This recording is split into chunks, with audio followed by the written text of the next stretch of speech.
ससुराल की सारी जिम्मेदारी बहू पर। चलो सब्जी तो बना दी, जल्दी से रोटी और चावल भी बना देती हूँ। भाभी, भाभी, क्या हुआ राज, सुबह सुबह चिल्ला क्यों रहे हो?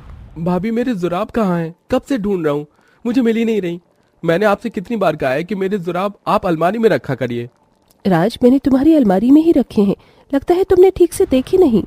भाभी आप कहना क्या चाहती हैं कि मैं अंधा हूँ? 10 मिनट से ढूंढ रहा हूँ, मुझे नहीं मिले। जल्दी से मेरा जुराब ढूंढिए, वरना मैं कॉलेज के लिए लेट हो जाऊंगा। बेचारी पूजा सब्जी छोड़कर जल्दी से राज के कमरे में जाती है और उसे अलमारी से जुराब निकाल कर देती है।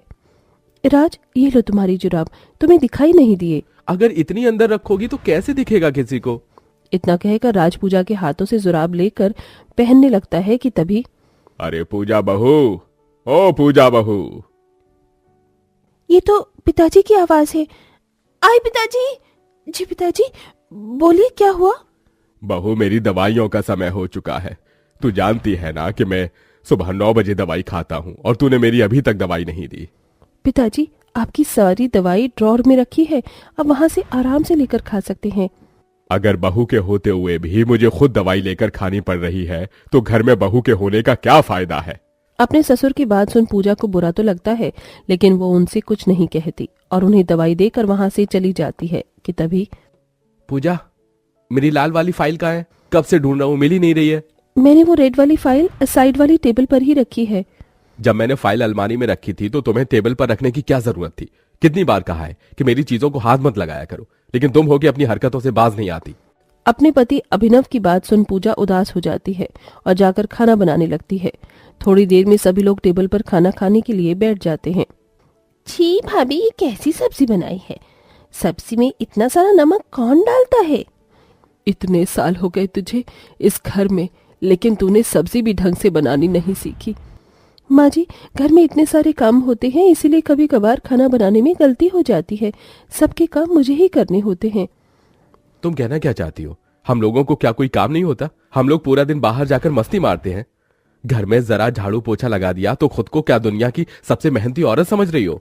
सभी लोग पूजा को ताना देने लगते हैं, जिसे सुन पूजा उदास होकर किचन में चली जाती है। सबके जाने के बाद पूजा नाश्ता करने के लिए टेबल पर बैठती है कि तभी बहू, तुझे मैंने अचार छत पर रखने के लिए कहा था ना, और तू यहाँ बैठकर आराम से नाश्ता कर रही है। माँ जी, बस एक ब्रेड का पीस खा लूं, सुबह से बहुत भूख लग रही थी, खाकर जल्दी से जाकर छत पर अचार रख दूंगी।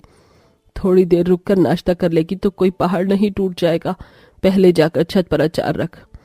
पूजा अपने हाथ का निवाला रख कर छत पर जाकर अचार रखती है। छत पर जाकर पूजा जैसे ही दोबारा नाश्ता करने के लिए बैठती है, भाभी कहाँ हो आप? क्या हुआ आरोही, तुम इतने गुस्से में क्यों हो? ये आपने मेरा कैसा साइंस प्रोजेक्ट बनाया था? सभी लोग क्लास में मेरा मजाक बना रहे थे।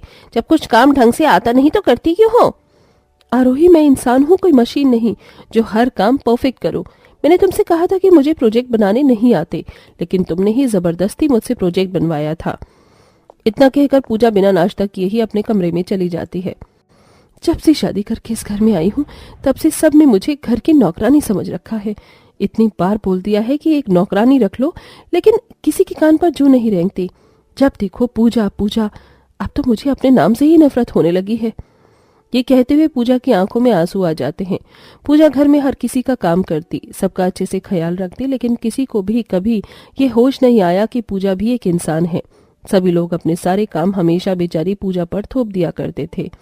भाभी, आज खाने में क्या बनाया है? चने की दाल और लौकी की सब्जी। ये क्या भाभी, आप जानते हैं ना कि मुझे लौकी पसंद नहीं है, फिर भी आपने लौकी बना दी। राज, घर में सिर्फ लौकी ही थी। शाम को मुझे मंडी जाने का समय नहीं मिला। अब एक समय तुम लौकी खा लो। नहीं, मुझे लौकी नहीं खानी, आप मेरे लिए पनीर बनाओ। राज, मैं इतनी रात में तुम्हारे लिए पनीर कहाँ से लेकर आऊंगी? अगर तुम्हें पनीर खाना है तो तुम बाहर से ले आओ, मैं बना देती हूँ। भाभी, कल मुझे कॉलेज में असाइनमेंट सबमिट करवाना है, तो क्या मैं उसे छोड़कर पनीर लेकर आऊं? आप जाकर खुद पनीर ले आइए ना, और आधे घंटे में मुझे मेरा खाना मिल जाना चाहिए। अपने देवर की बात सुन पूजा को गुस्सा तो बहुत आता है, लेकिन वो कुछ नहीं कहती। जिसके बाद पूजा जाकर पनीर लेकर आती है और अपने देवर की पनीर की सब्जी बनाकर उसे देती है। समय बीतने के साथ साथ बेचारी पूजा पर घर की जिम्मेदारियों का बोझ दिन ब दिन बढ़ता ही जा रहा था, जिसके चलते अब पूजा काफी चिड़चिड़ी रहने लगी थी। ये क्या पूजा बहू, तू अभी तक सो रही है? इतने सारे कपड़े धोने के लिए पड़े हैं। माँ जी, सुबह से मेरी कमर में बहुत दर्द हो रहा है, इसीलिए मैं आराम कर रही हूँ। आज कपड़े आप और रिया आरोही मिलकर धो लीजिए। अगर बहू के होते हुए सास और ननंद को ही घर में काम करना पड़े तो ऐसी बहू लाने का फायदा ही क्या। पूरा दिन तो तू आराम करती रहती है। चल उठ और जल्दी से जाकर कपड़े धो। इतना कहकर शीला वहां से चली जाती है। अपनी सास की बात सुन पूजा की आंखों में आंसू आ जाते हैं, लेकिन वो किसी से कुछ नहीं कहती और दर्द से करहाते हुए बाथरूम में जाकर कपड़े धोती है। ऐसे ही समय गुजरता रहता है और एक दिन, भाभी, मैंने आपसे नाश्ते में आलू के पराठे बनाने के लिए कहा था ना, और आपने सिंपल पराठे बना दिए। और क्या भाभी, आपको पता है कि मैं कॉफी पीती हूँ, फिर भी आपने मुझे चाय दी थी। भाभी, आप यहाँ हो और मैं आपको पूरे घर में ढूंढ रहा हूँ। मेरी पीली वाली शर्ट कहाँ है? मैंने आपसे प्रेस करने के लिए कहा था ना, क्या आपने उसे प्रेस कर दिया? ये क्या बहू, तूने मेरी चाय में चीनी क्यों डाली? तू तो जानती है ना कि मैं शुगर पेशेंट हूँ।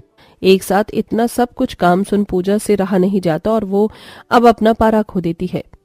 बस कीजिए, बहुत सुन लिया मैंने आप लोगों का। अरे मैं इंसान हूँ, कोई मशीन नहीं जो सारे काम करूं। क्या आप अपने कुछ काम खुद नहीं कर सकते? मैं इस घर की बहू हूँ, कोई नौकरानी नहीं, लेकिन आप सब लोगों ने मुझे नौकरानी बनाकर रख दिया है। मैंने बहुत बर्दाश्त कर लिया, दर्द में भी काम करती गई, लेकिन आप लोगों को कोई फर्क नहीं। लेकिन अब और नहीं, अब से आप सब अपने काम खुद करेंगे। मैं भी एक काम को हाथ नहीं लगाने वाली हूँ। इतना कहकर पूजा वहां से गुस्से में अपने कमरे में चली जाती है। पूजा की बात सुन सब हैरान रह जाते हैं। माँ, लगता है हमने भाभी पर अपनी सारी जिम्मेदारियां थोप कर ठीक नहीं किया। हाँ माँ, हम तो भूल ही गए कि भाभी भी हमारी तरह इंसान है, उन्हें भी आराम करने की जरूरत है। उसने मुझसे कहा था कि उसकी तबीयत ठीक नहीं है, फिर भी मैंने उस पर चिल्लाया। बच्चों, तुम लोग ठीक कह रहे हो। आज बहू को इतने दर्द में देख मुझे भी उसके दर्द का एहसास हुआ है। लगता है मैंने आज कुछ ज्यादा ही बोल दिया, लेकिन क्या करूं, इंसान हूं ना कहीं तो गुस्सा निकलेगा ही। पूजा को अपने कहे हुए शब्दों पर बहुत ज्यादा पछतावा होता है। ऐसे ही अगले दिन हो जाता है। पूजा सुबह उठकर नहा धोकर जैसे ही किचन में खाना बनाने के लिए जाती है तो देखती है कि उसकी दोनों नंद आज नाश्ता बना रही हैं। ये क्या आरोही, तुम दोनों सुबह सुबह किचन में क्या कर रही हो? भाभी, हम सबके लिए नाश्ता बना रहे थे। देखिए, आज हमने आपका मनपसंद पोहा भी बनाया है। आप जाकर टेबल पर बैठिए, हम जल्दी से नाश्ता लगाते हैं। अपनी दोनों ननंद की जिंदगी में पहली बार नाश्ता बनाते हुए देख पूजा बहुत ज्यादा हैरान होती है और पूजा जैसे ही कपड़े धोने के लिए जाती है तो देखती है, ये क्या माँ जी, आप कपड़े धो रही हैं? कपड़े तो हमेशा मैं ही धोती हूँ। हाँ बहू, लेकिन आज मैं जल्दी उठ गई थी तो सोचा मशीन मैं ही लगा देती हूँ। तू जाकर आराम कर, थोड़े बहुत कपड़े बचे हैं, मैं धो लूंगी। अरे मैं तो भूल ही गई कि मुझे राज और उनके कपड़े प्रेस करने थे। जल्दी से जाकर कपड़े प्रेस कर लेती हूँ, वरना वो चिल्लाएंगे।